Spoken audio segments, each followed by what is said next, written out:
सभी महापुरुषों के चरणों में श्रद्धा सुमन अर्पित करते हुए मैं अपनी बात को आप लोगों के समक्ष रखना चाहता हूं और आप लोगों का विचार भी जानना चाहता हूं कि इस पर क्या होना चाहिए। जैसा कि सभी लोगों को पता है, 13 दिसंबर 2023 को जो संसद में घुसपैठ का मामला चला, जिसमें उस समय डिजिटल गैलरी से 2 व्यक्ति, जिनमें सागर शर्मा और मनोरंजन डी, जब वे डिजिटल गैलरी से कूदकर संसद के उस परिसर में आए जहां पर सांसद बैठते हैं, और 4 लोग बाहर प्रदर्शन कर रहे थे, जिसमें एक नीलम प्रजापति आजाद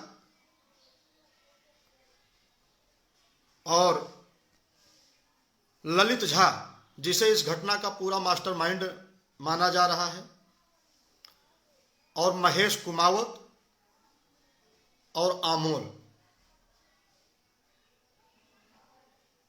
ये 4 लोग थे। मुख्य रूप से 5 लोगों का उसमें नाम आया, जिसमें से ललित झा को बताया जा रहा है कि इस पूरे घटना का मास्टरमाइंड था। उसके पास सभी लोगों ने अपनी मोबाइल को जमा किया, वो वहां से फरार भी हो गया था, राजस्थान चला गया था। फिर उसने खुद पुलिस के सामने अपने आप को सरेंडर किया।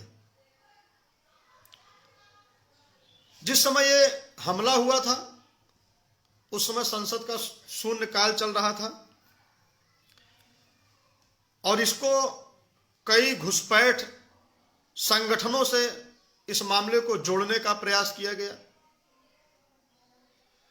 लेकिन असल मामले को कोई नहीं बताना चाहता है कि आखिर असल मामला क्या था।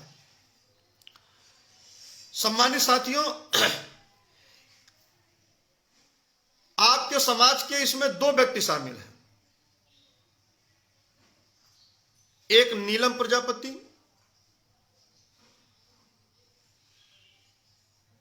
और दूसरा महेश कुमावत। नीलम प्रजापति जो थी, ये बाहर 3-4 साथियों के साथ में, जो स्मोक कैन होती है, जो कि मोस्टली जितने लोग थे सभी लोगों के पास में ये था, जो पीले धुएं का गुब्बार छोड़ा गया संसद भवन के सामने, वो वहां प्रदर्शन कर रही थी। ये नीलम आजाद हरियाणा की रहने वाली है, जिंद एक गांव है, वहां की रहने वाली है।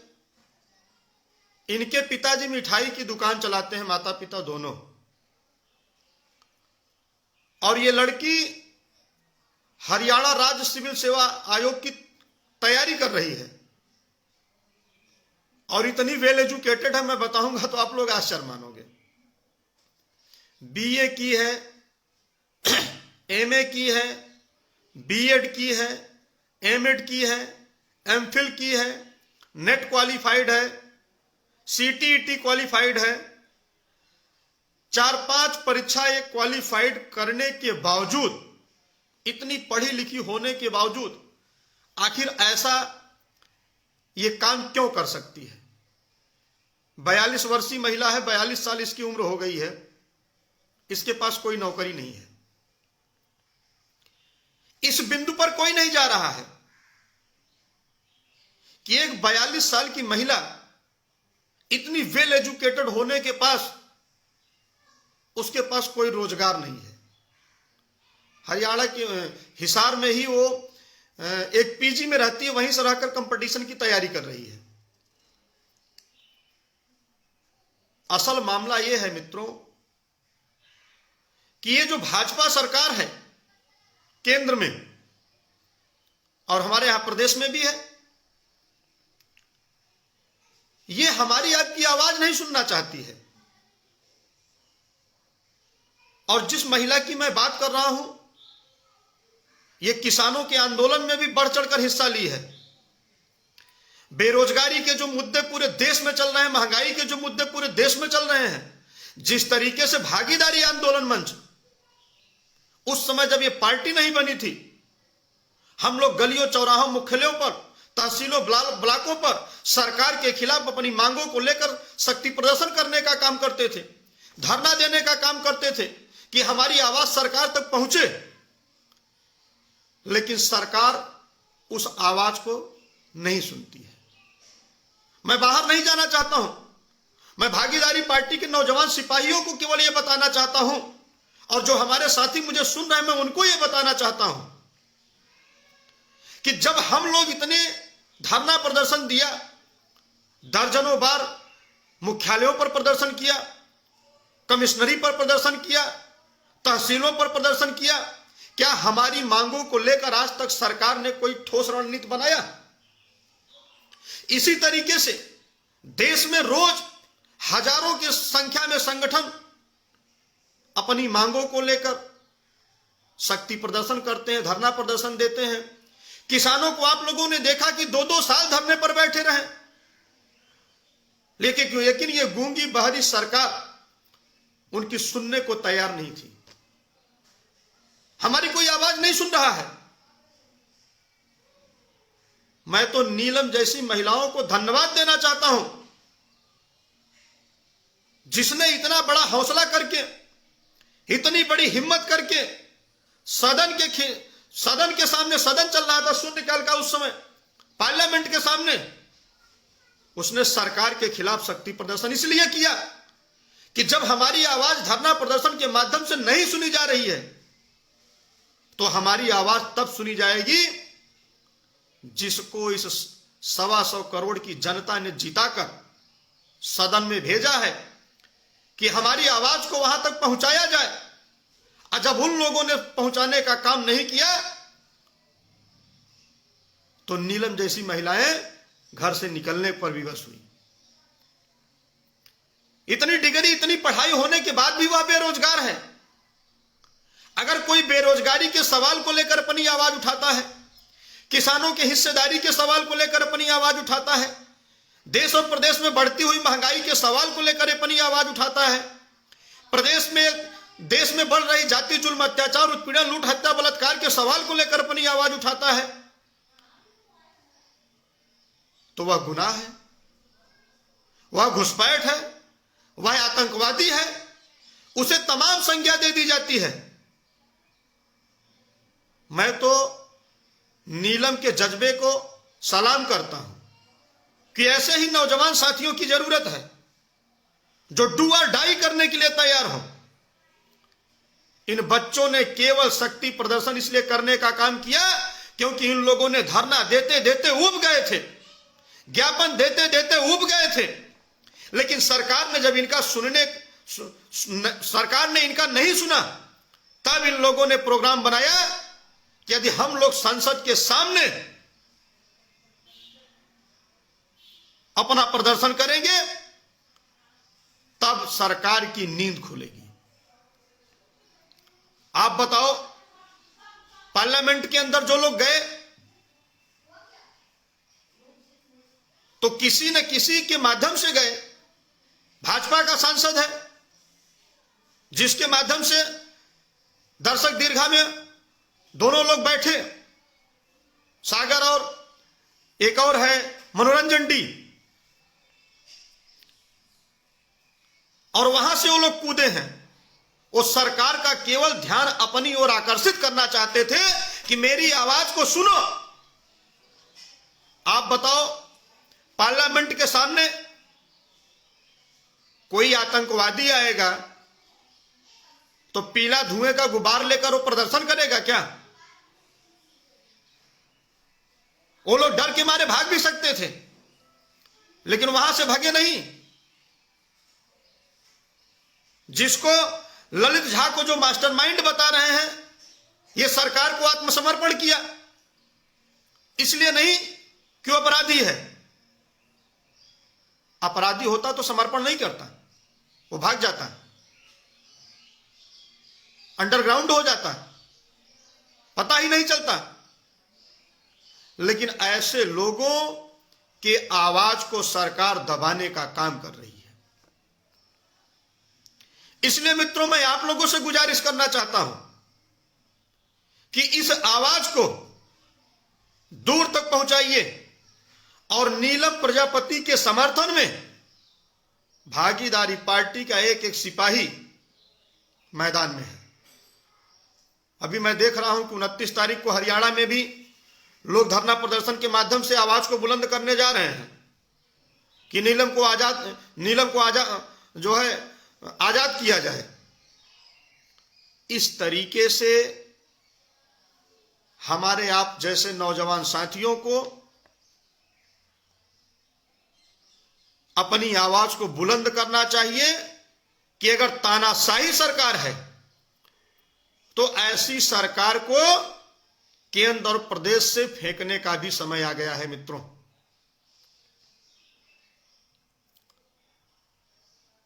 बताइए, यह किसी एक जाति का मामला नहीं है कि नीलम प्रजापति है इसलिए मैं अपनी आवाज को बुलंद कर रहा हूं, महेश कुमावत प्रजापति है इसलिए मैं अपनी आवाज को बुलंद कर रहा हूं। ऐसे तमाम जो अति पिछड़े, अति दलित समाज के लोग हैं, जो अल्पसंख्यक वंचित समाज के जो लोग हैं, जो पढ़ लिख कर बेरोजगार घूम रहे हैं, जिनको रोजगार नहीं मिल रहा है। उत्तर प्रदेश में योगी सरकार से जब नौजवान रोजगार मांगने जाते हैं तो योगी सरकार लठ से मारकर उनको भगाती है। इस देश की जनता को जागने की जरूरत है। मित्रों, अगर आप लड़ोगे नहीं, अपनी आवाज को नहीं बुलंद करोगे तो इसी तरीके से उत्पीड़न होता रहेगा। और इन लोगों के समर्थन में मैं तो कहता हूं पूरे देश में आंदोलन होना चाहिए। जितनी भी बड़ी पार्टियां हैं, मैं कांग्रेस, सपा, बसपा या जो अन्य राज्यों में जो क्षेत्रीय दल हैं, मैं सभी से गुजारिश करना चाहता हूं कि आप सभी लोग चाहते हो कि इस तानाशाही सरकार को भगाया जाए। आपके भी पदाधिकारी कार्यकर्ता धरने पर बैठते हैं तो डंडा मारकर उनको भगाया जाता है, लेकिन आप लोगों की विपक्ष में बैठे हुए जो लोग हैं वो डरे हुए हैं, सहमे हुए हैं, कहीं जेल न भेज दिया जाए। तो बताइए, अगर इस तरीके से नौजवान साथी, आपके देश के नौजवान साथी जो पढ़े लिखे शिक्षित व्यक्ति हैं, इतनी बड़ी डिग्री होने के बाद, वेल क्वालिफाई होने के बाद उनकी आवाज को कोई नहीं सुन रहा है, तो बताइए पार्लियामेंट के सामने नहीं बैठेंगे, विधानसभा के सामने नहीं बैठेंगे तो कहां बैठेंगे? क्या ऐसे लोगों को फांसी दे देना चाहिए?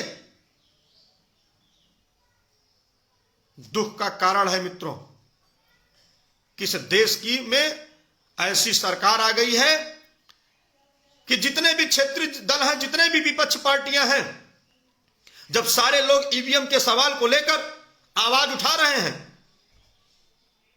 हम कहते हैं भारतीय जनता पार्टी की हर जगह सरकार बन रही है, हर जगह जीत रहे हैं, देश की जनता आपको वोट दे रही है, तो आप ईवीएम क्यों नहीं हटा देते हो? भाई, आपका उसमें क्या नुकसान है?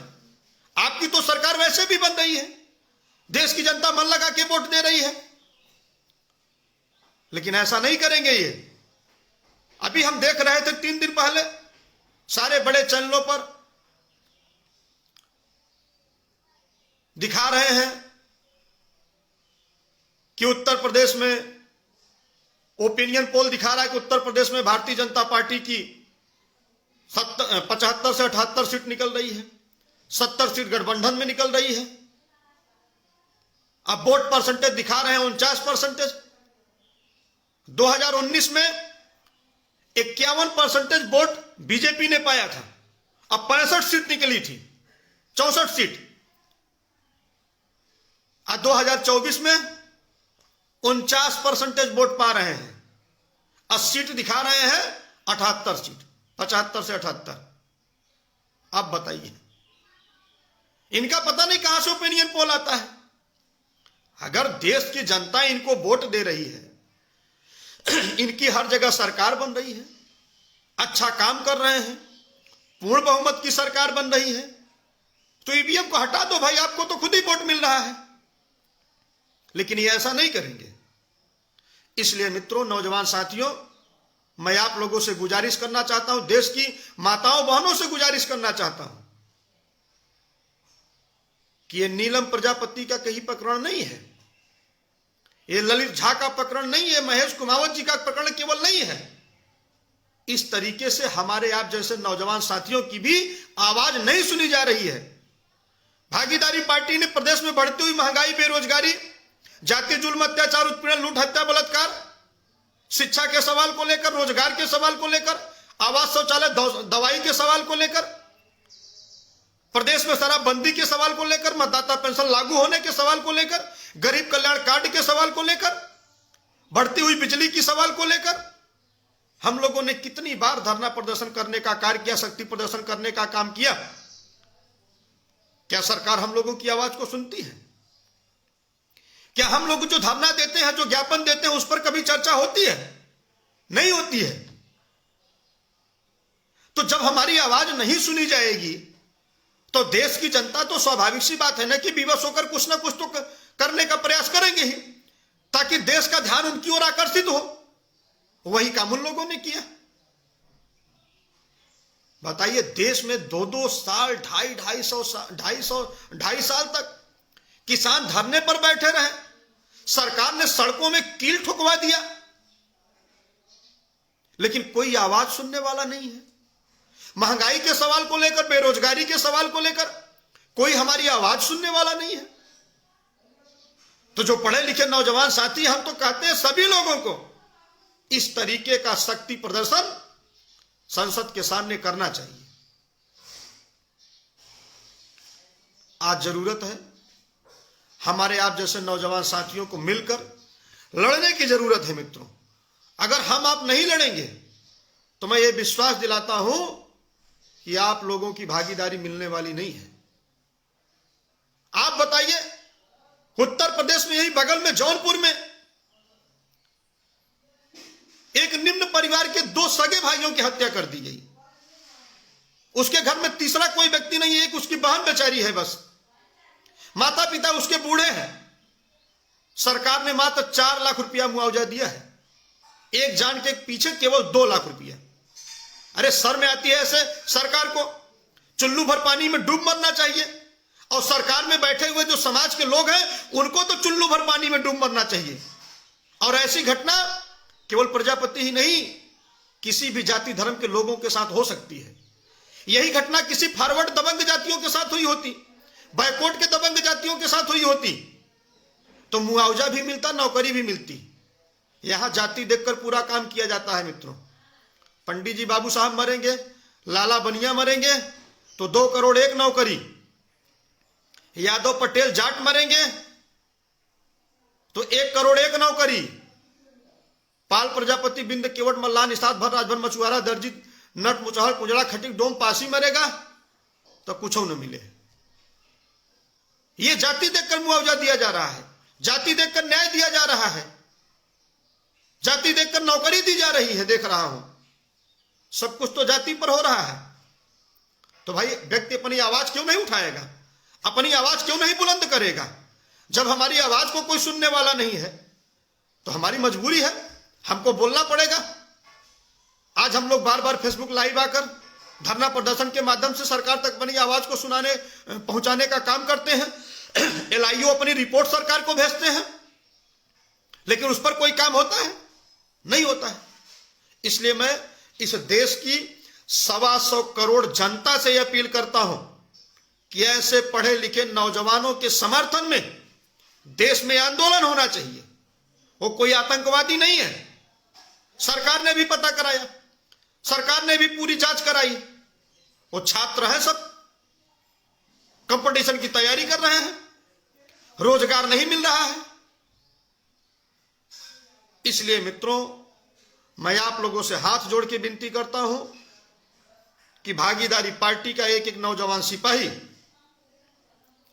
नीलम प्रजापति के समर्थन में है, और जरूरत पड़ी तो देश में आंदोलन होना चाहिए, जन आंदोलन होना चाहिए। अगर कोई अपराधी है, कोई गलत करता है, तो तो उसके लिए सजा देना चाहिए, उसको सजा